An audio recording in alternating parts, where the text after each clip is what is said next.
Hello everyone. Chemical कायनेटिक्सचे काही numerical आज आपण पाहणार आहे या व्हिडिओमध्ये. पहा इथे काय लिहिलेलं आहे, NO2 plus CO it gives NO plus CO2.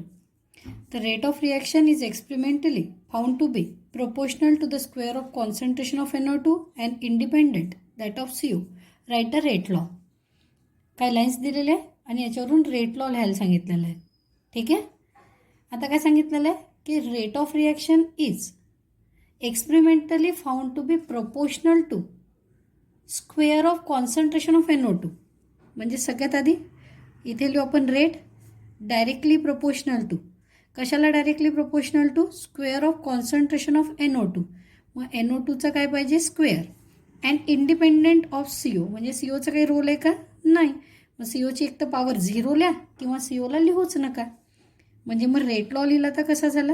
Rate equal to K concentration of NO2 याचा काय लिहू आपण? स्क्वेअर. झालं. आता याच्या पुढे पण कधी कधी विचारतात. काय विचारतात की या रिॲक्शनची ऑर्डर सांगा. तर विथ रिस्पेक्ट टू CO काय झाली? 0 order. And with respect to NO2 काय झाली? 2. आणि ओव्हरऑल ऑर्डर काय झाली? 2 + 0 म्हणजे 2. ठीक आहे. चला हा नेक्स्ट क्वेश्चन पहा. आता या क्वेश्चनमध्ये काय विचारलेलं आपल्याला? For the reaction 2 times NOBr it gives 2 times NO2 plus Br2. The rate law is, rate law दिलेला आहे इथे. If the rate of reaction is, रिॲक्शनचा रेट पण दिलेला आहे, रेट लॉ पण दिलेला आहे. मग आपण एक काम करू, इथे गिव्हन लिहू. रेटची व्हॅल्यू दिलेली तुम्हाला किती? Rate equal to 6.5 × 10⁻⁻6. पुढे काय म्हटलं? मोल पर लिटर पर सेकंद. ठीक आहे. when the concentration of NOBr is, NOBrचं कॉन्सन्ट्रेशन, NOBrचं कॉन्सन्ट्रेशन किती दिलं? NOBrचं concentration is equals to 2 × 10⁻³ mole per litre. What would be the rate constant for the reaction? रिॲक्शनसाठी काय विचारलं? To find rate constant. Rate constant म्हणजे केची व्हॅल्यू विचारली. आता कसं सोडवणार आपण याला? आपण रेट लॉ हे आहे आपल्याला दिलेलं. Since rate equal to K concentration of NOBrचा काय पाहिजे तुम्हाला? स्क्वेअर. ओके. दिसत इथपर्यंत व्हॅल्यूज पुट करा. रेटची व्हॅल्यू किती दिलेली तुम्हाला? 6.5. मग इथे लिहून टाका 6.5 × 10⁻⁻6 इक्वल टू के काढायचा आहे. NOBrचं कॉन्सन्ट्रेशन आहे तुम्हाला दिलेलं किती? 2 × 10⁻³ याचा स्क्वेअर. मग के इक्वल टू, चला शिफ्टिंग करा, 6.5 × 10⁻⁻6 डिवायडेड बाय 2चा स्क्वेअर किती? 4 × 10⁻⁻6. मग पॉवर जे आहे 10⁻⁻6 10⁻⁻6 हे काय होऊन जाते? कॅन्सल. 4ने याला डिवाइड करा. चला 4ने 4चा बडा येतो सगळ्यांना. 4 × 1 4. किती राहिले खाली? 5 6 2. मग 4 × 5 20, 4 6 24. खाली किती राहिले? 1 1 ना. 4 2 8 आणि 4 5 20. म्हणजे केची व्हॅल्यू किती आली? 1.625. परत एकदा पाहून घ्या. 4 1 4. खाली 2 राहिले म्हणजे इथे झालं 25. मग 4 7 24. खाली किती राहिला? 1 म्हणजे झाले 10. 4 2 8. खाली 2 4 5 20. आता सगळ्यात इम्पॉर्टंट आहे युनिट. युनिट कसं देणार? तर याचं युनिट काय होतं? मोल पर लिटर पर सेकंद. आणि याचं युनिट काय होतं? कुठे गेलं ते? हे मोल स्क्वेअर पर लिटर स्क्वेअर ना. ओके. तर चला आता आपण युनिट बनवूया. युनिट कसं बनवायचं ते पहा. वरच्याचं युनिट काय होतं? याचं युनिट लिहिते मी इथे. हां, याचं युनिट काय होतं? मोल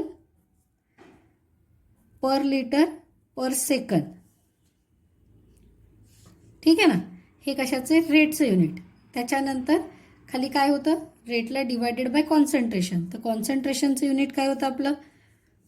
कुठं गेलं? मोल पर लिटर. तर इथे लिहू मोल स्क्वेअर लिटरची पॉवर -2. लिटरचा पण स्क्वेअर आहे ना. चला आता केचं युनिट देऊया. केचं युनिट कसं काढायचं पाहून घ्या. हां, केचं युनिट कसं काढायचं? मग केचं युनिट काढण्यासाठी हा 2 वर गेला तर काय झालं? पर मोल. हे जर वर गेलं तर लिटर पर सेकंद. म्हणून युनिट खूप महत्त्वाचं. इथे लिहिणार पर मोल लिटर पर सेकंद. समजलं का कसं काढलं? काय केलं, हे जी टर्म होती रेट, म्हणून आधी रेटचं युनिट, हे रेटचं युनिट, त्याच्यानंतर कॉन्सन्ट्रेशनचा स्क्वेअर होता म्हणून स्क्वेअर म्हणजे मोल पर लिटरला पण 2ने मल्टिप्लाय करून टाकलं, मोल स्क्वेअर लिटरची पॉवर -2. आलं लक्षामध्ये? तर आता सगळ्यात आधी एक काम करा, तुम्ही पॉज करा आणि हे लिहून घ्या.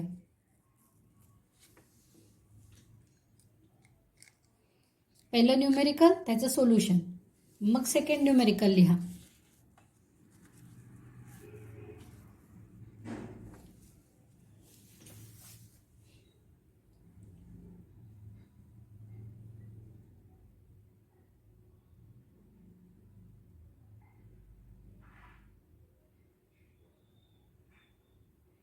जेव्हा पण पॉज करायला सांगितलं जाते तेव्हा पॉज करायचं आहे व्यवस्थित. नाऊ नेक्स्ट, इथे एकदा पॉज करा आणि हे पूर्ण न्यूमेरिकल विथ सोल्युशन घ्या लिहून, पद्धतशीर लिहा.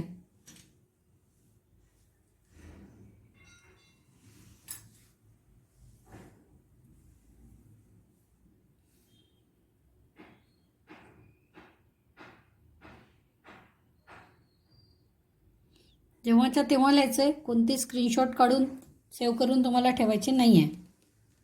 मागचा एक्सपिरियन्स माहिती आहे तुम्हाला, खूप स्क्रीनशॉट काढले पण परत कधी बघल्या नाही जात ते, म्हणून तुरंत समोर येता बरोबर आधी फिनिश करायचं, मगच दुसरे कामं करायचे. पहा, एक नेक्स्ट प्रॉब्लेम दिलेले आपण, write the rate law for the reaction from the following data. या चॅप्टरचे न्यूमेरिकल खूपच सोपे आहे. काय दिलेलं आहे, A plus B it gives P. Concentration of A initial दिलेलं आहे, इनिशियल कॉन्सन्ट्रेशन ऑफ बी आणि इनिशियल रेट पण तुम्हाला दिलेलं आहे. आणि काय म्हटलं, रेट लॉ लिहा. तर सोल्युशनमध्ये आपण सगळ्यात आधी काय करू, रेट लॉ इज, चला रेट लॉ कन्सिडर करा. कसा कन्सिडर करायचा, rate equal to concentration of A to the power x into concentration of B to the power y. याला म्हणून इक्वेशन नंबर 1. आपण कन्सिडर केलं, एक्स ए आणि बी कन्सिडर केलं, त्यांच्या ऑर्डर एक्स आणि वाय कन्सिडर केल्या. आता आपल्याला एक्स आणि वाय फाइंड करायचं आहे. तर एक्स आणि वाय फाइंड करण्यासाठी हे 3 इक्वेशन बनवूया आपण या डाटावरून. मग इथे लिहू आपण from the observation, from the observations. पहा आता ऑब्झर्वेशन्सवरून काय करणार, हा पहिला रेट आहे ना, हे एचं कॉन्सन्ट्रेशन आणि हे बीचं कॉन्सन्ट्रेशन आहे, म्हणून मग ऑब्झर्वेशन्सवरून काय करून घेऊ आपण, R1 इक्वल टू R1, याला R1 म्हटलं आपण. R1 equal to concentration of A to the power x आणि concentration of B to the power Y. याच्यामध्ये व्हॅल्यू ठेवू, R1ची व्हॅल्यू पुट करा, 4 इंटू 10⁻⁻5 इक्वल टू एची व्हॅल्यू काय आहे, 0.4 टू द पॉवर एक्स आणि वायची बीची व्हॅल्यू काय आहे, 0.2 टू द पॉवर वाय. याला म्हणून equation number 2. Similarly R2 equal to, हे R1 झालं. आता R2 इक्वल टू काढू. मग R2 इक्वल टू म्हणजे काय येणार इकडे, 0.6 टू द पॉवर एक्स आणि 0. किती आहे, 2 टू द पॉवर वाय. याला म्हणून इक्वेशन नंबर 3. व्हॅल्यू पण पुट करून टाका. इथे R2 लिहू, R2 equal to he value लिहा, किती आहे, 6.0 इंटू 10 टू द पॉवर, किती आहे, 10 टू द पॉवर -5. ठीक आहे. R3 इक्वल टू किती आहे rate, 3.2 into 10 to the power -4 equal to, या व्हॅल्यू ठेवा, 0.8 टू द पॉवर एक्स आणि 0.4 to the power y. Equation number 4. आता हे जितके पण इक्वेशन आपल्याला मिळाले तर आपण काय करू, पहा दुसरा आणि तिसरा इक्वेशन जर यांना डिव्हाइड केलं आपण तर हे चाललं जाते, आपल्याला एक्सची व्हॅल्यू भेटते. मग एक्सची व्हॅल्यू आहे तर मग इक्वेशन 3 आणि 4 इझिली सॉल्व्ह होतात आपल्याला. मग सगळ्यात आधी आपण असं लिहू, divide equation 2 by equation 3. Equation 2ला इक्वेशन 3ने डिवाइड करा. चला सांगा 2 काय आहे, तर हे होते 4 into 10 to the power -5 divided by, कुठे गेलं ते, 6 into 10 to the power -5 equal to, हे काय आहे, 0.4 to the power x, 0.2 to the power y, 0.6 to the power x, 0.2 to the power y. ज्या पण कॉमन टर्म्स आहे त्या कॅन्सल करा. 0.2 वरचे 0.2 खालचे गेले ना. मग काय शिल्लक राहिलं पा 10⁻⁻5 10⁻⁻5 पण गेलं. हे झालं 4/6 हे पण झालं 4/6 पॉईंट गेलं ना. मग हे 4/6 इक्वल टू 4/6 याची पॉवर काय x. आता पहा आपल्याला माहिती आहे बेस सेम आहे तर पॉवर कशी असते नेहमी same. Therefore x equal to किती आलं 1. बेस सेम आहे तर पॉवर सुद्धा सेम असते. या साईडला 4/6 आहे हाय पॉईंट चालला गेला म्हणून इथे पण काय राहिलं 4/6. मग 4/6 सेम आहे म्हणजे पॉवर ही इथे x आहे इथे काही नाही म्हणजे किती आहे 1 आहे. मग एक्सची व्हॅल्यू किती आली 1. आता आपण y साठी सोडवूया. मग y साठी जर सोडवायचं आपल्याला तर कोणते दोन इक्वेशन कोणतेही दोन घेऊ शकता तुम्ही. एक काम करू ना 2 आणि 4 घेऊन टाकू. म्हणून इथे घेऊ equation 2 divided by equation 4 it gives.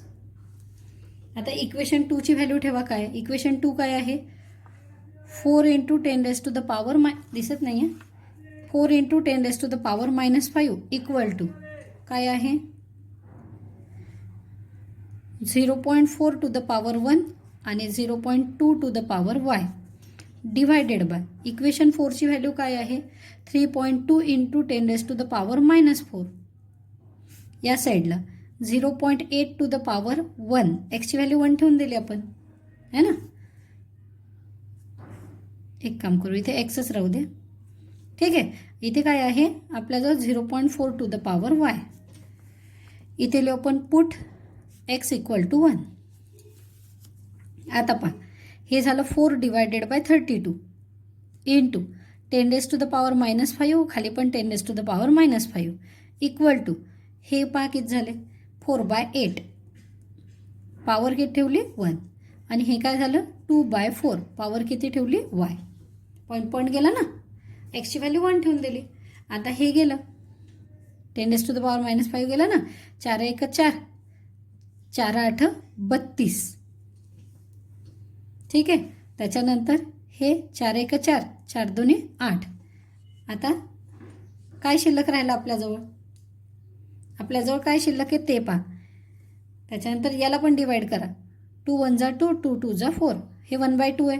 याला इकडे घेऊन जा म्हणजे हे झालं. या साईडला जर नेलं तुम्ही याला तर हे झालं 2/8 इक्वल टू 1/2 ची पॉवर किती आहे y. म्हणजे याला पण जर तुम्ही कमी केलं तर याला 1/2 जर लिहून राहिलो आपण तर 1/2 जर असं लिहून राहिलो आपण तर काय करता येईल. आधी याला डिवाइड करून टाकू वाटलं तर बेचोकाट. मग 1/2 म्हणजे काय झालं याचा स्क्वेअर इक्वल टू 1/2 ची पॉवर किती y. Therefore again y equal to किती आलं 1. समजलं का काय केलं. खूप सिम्पल आहे. कॅल्क्युलेशन पार्ट तुमचा आहे. 3.2 आहे तर सगळ्यात आधी आपण इथला पॉईंट काढून टाकला. पॉईंट जर काढून टाकला आपण तर हे झालं 32 × 10⁻⁻5 -5 चालले गेले. इथे झालं 4/8 मग 4/8 आहे हां आणि एक्सची व्हॅल्यू 1 ठेवली तर हे झालं 1/2 4 1 4 4 2 8.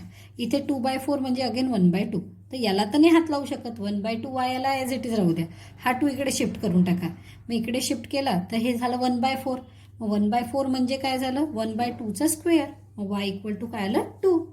म्हणून फायनली काय लिहू शकतो आपण finally therefore rate law is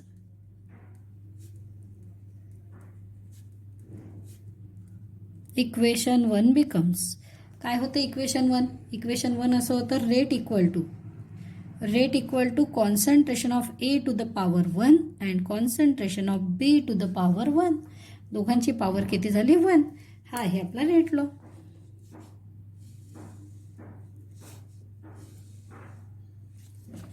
समजलं. आता काय करायचं आहे तुम्हाला सगळ्यात आधी प्रॉब्लेम घ्या लिहून. चला तुमच्यासाठी प्रॉब्लेम असा ठेवते 2 मिनिट.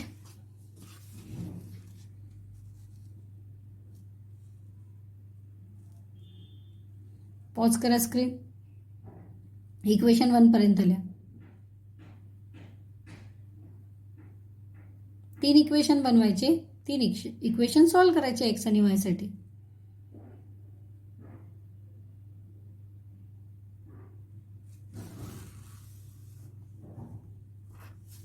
फ्रॉम द ऑब्झर्वेशन्स पासून स्टार्ट करा. परत एकदा स्क्रीन पॉज करा. x इक्वल टू 1 पर्यंत येऊन जाणार आता तुम्ही.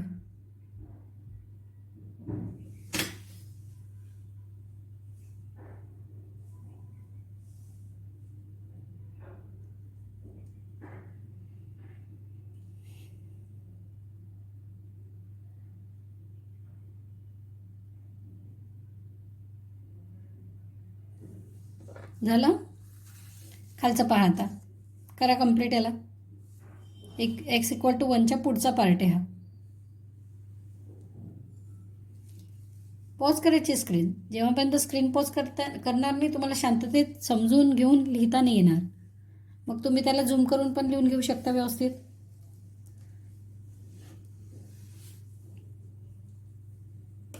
दोन मेथड आहे, एक पूर्ण थेरॉटिकल मेथड आहे आणि एक ही जी आहे इक्वेशन बनवून सॉल्व्ह करायची. मला ही मेथड आवडली तर मी ही मेथड घेतली तुमची. ठीक आहे, चला पुढचा प्रॉब्लेम पाहू आता. कॉमन मिस्टेक समजली का? एक कोणती? इथे पहा काय 1/2 सेम आहे. वायची पॉवर किती यायला पाहिजे? 2. म्हणून इथे वायची पॉवर आधी आपण 2 करेक्ट करू. लक्ष दिलं तर समजते कुठे काय येतं. आणि वायची पॉवर काय पाहिजे? 2. जर ऑर्डर विचारले तर with respect to A order किती? 1 आणि विथ रिस्पेक्ट टू बी किती? 2 आणि ओव्हरऑल किती? 3. समजलं? बेस सेम आहे तर पॉवर सेम करायची असते.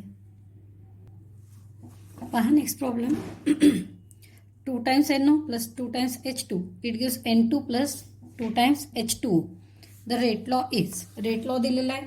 What is the order with respect to NO and H2. खूप चांगलं समजून घ्या. ऑर्डर जी आहे ती नेहमी रेट लॉवरून काढत असतात. हा रेट लॉ इथे दिलेला आहे. रेट लॉमध्ये NOची जी ऑर्डर आहे म्हणजे NOची जी पॉवर आहे ती त्याची ऑर्डर झाली. मग NOची पॉवर किती आहे इथे? 2.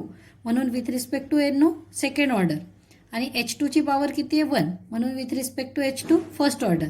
आता पहा इथे जरी 2 आहे पण रेट लॉमध्ये 2 आहे का? नाही आहे. याचा अर्थ काय की रिॲक्शनवरून कधी पण रेट लॉ लिहिता नाही येत किंवा रिॲक्शनवरून डायरेक्टली आपण ऑर्डर काढू शकतो का? नाही. आणि ओव्हरऑल ऑर्डर विचारलेली आहे म्हणून सगळ्यात आधी लिहू with respect to NO order is 2 and with respect to H2 order of reaction is 1 आणि खाली लिहायची ओव्हरऑल ऑर्डर इक्वल टू 2 + 1 = 3. आलं लक्षात कसं लिहित असतात ते? नेक्स्ट प्रॉब्लेम पहा. प्रॉब्लेम नंबर 8 आहे आपला. The reaction CsCl3 + Cl2 it gives CCl4 + HCl is first order in CsCl3 and half order in Cl2. आपल्याला रेट लॉ बनवायला सांगितलं. Write the rate law. म्हणून let rate equal to reactant कोणते? ChCl3 यांचं concentration आणि Cl2 याचं concentration. आता याच्यात ज्या पॉवर्स आहे या आपण आता डिसाईड करणार. काय म्हटलं? Is first order in CsCl3. मग CsCl3 with respect to CsCl3 first order म्हणजे याची पॉवर 1 आणि Cl2 म्हणजे किती दिलेली? हाफ. म्हणजे याच्या डोक्यावर लिहायचं 1/2. मग right the rate law overall order म्हणून इथे लिहू overall order of reaction 1 + half म्हणजे किती झाली ती? 3/2. बरोबर ना? पा इकडे बे आणि हा 1 म्हणजे 3/2 म्हणजेच काय झालं? 1.5. ठीक आहे. दोन्ही पण प्रॉब्लेम लिहून घ्या. स्क्रीन पॉज करा. 7 आणि 8 नंबर.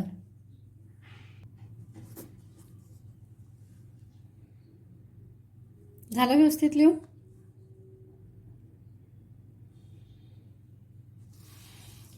हे पुढचं प्रॉब्लेम आहे. हे पण कसं सोडवायचं ते पहा. The rate of reaction A + B it gives P is rate दिलेला आहे. व्हेन कॉन्सन्ट्रेशन Aचं दिलेलं आहे, Bचं दिलेलं आहे. Calculate the rate constant if reaction is first order in A and second order in B. एकदम सिम्पल आहे. तुम्हाला काय काय दिलेलं आहे तर सगळ्यात आधी तुम्हाला गिव्हनमध्ये आपण लिहू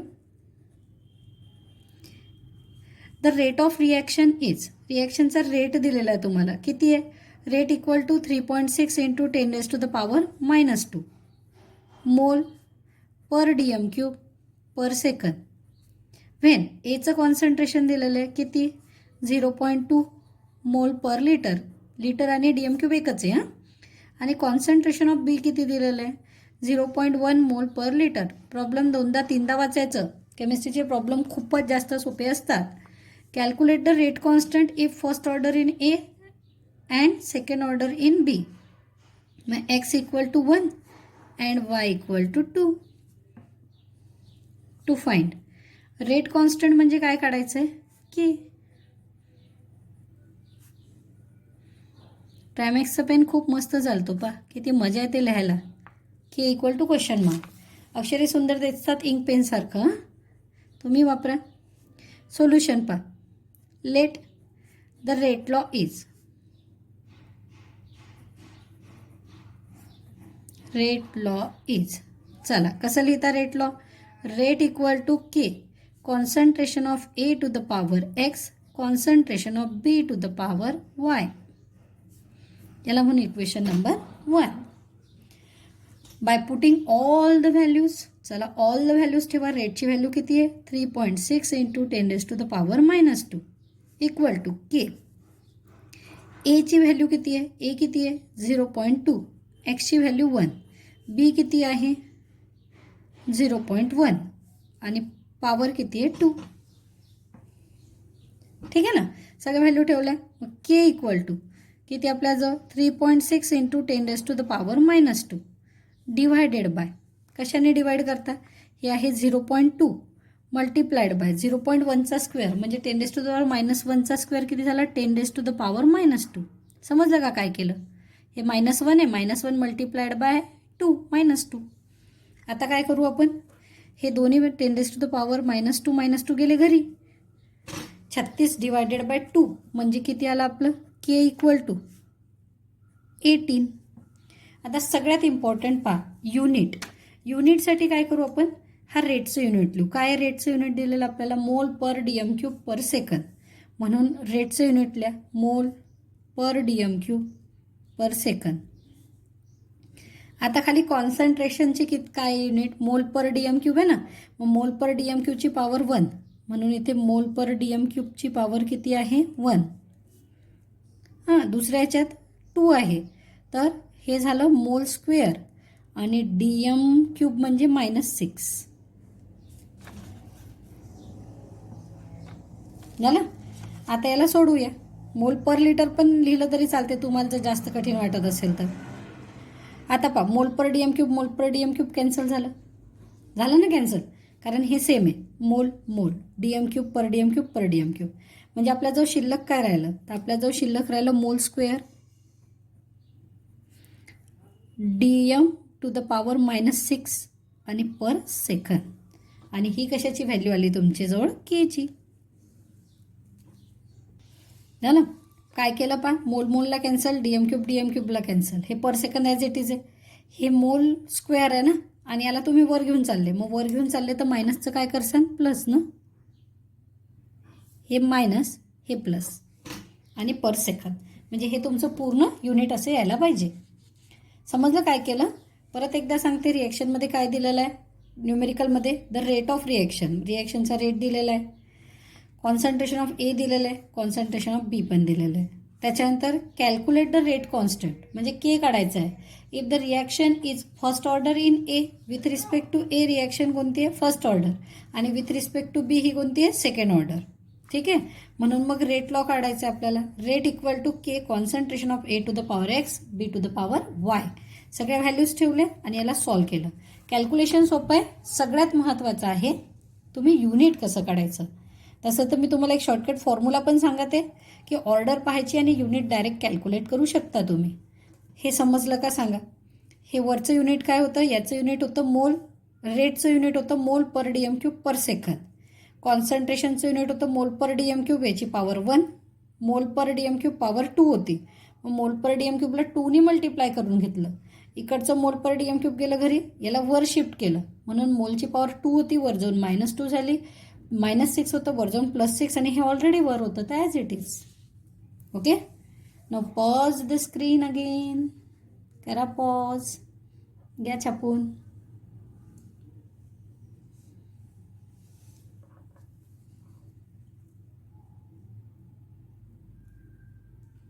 इक्वेशन 1 पर्यंत या. करा नॉर्मल एकदा आणि परत लिहून घ्या.